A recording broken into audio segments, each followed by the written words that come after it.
Hello বন্ধুরা, সবাই কেমন আছো? আশা করি সবাই ভালো আছো। আজকে আমি পোলাও রান্না করব। পোলাও রান্না করতে গোবিন্দভোগের চাল জল দিয়ে ভিজিয়ে শুকিয়ে নিয়ে নিয়েছি। তার মধ্যে তোমার হলুদ গুঁড়ো, ঘি, নুন, যেহেতু এটা ঠাকুরকে দেবো আমি, এর জন্য এখানে সন্তক লবণ ব্যবহার করেছি। এগুলো সব কিছু দিয়ে মাখিয়ে রেখে দিয়েছি। তারপর আমি ননস্টিকের মধ্যে তোমার এলাচ, লবঙ্গ, তেজপাতা তেল দিয়ে এগুলো ভেজে নেব। ভাজার পরে প্রথমে আমি কাজু বাদামটা কিশমিশটা ভেজে নেব।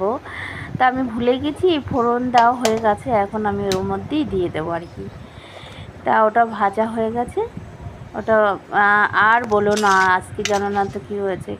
ভেবেছি ইন্ডাকশানে রান্না করব, সেই ফ্লাগটা কটে দেওয়ার সঙ্গে সঙ্গে দেখলাম আর হচ্ছে না। তাড়াহুড়া করে আবার স্টোভে বসালাম।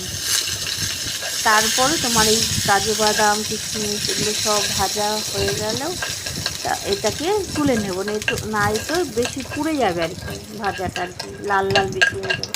তা আমার আঁচটা বেশি আছে বলে লাল লাল হয়ে যাচ্ছে আর কি। তা তুলে নিলাম। তা ওই তেলের মধ্যে কিছু পরিমাণ ঘি দিয়ে দেবো আর কি। ঘি দেওয়া হয়ে গেল। এবার আমি ওই গোবিন্দভোগের চালটা যে মাখিয়ে রেখেছিলাম, তার সাথে আবার আদা কুচি করে রেখেছিলাম, একটু আদা কুচি দিয়ে দিলাম। এই আদাটা ভাজা ভাজা হয়ে গেল, একটু লাল লাল হয়ে গেছে। এবার আমি ওই গোবিন্দভোগের চালটা দেব।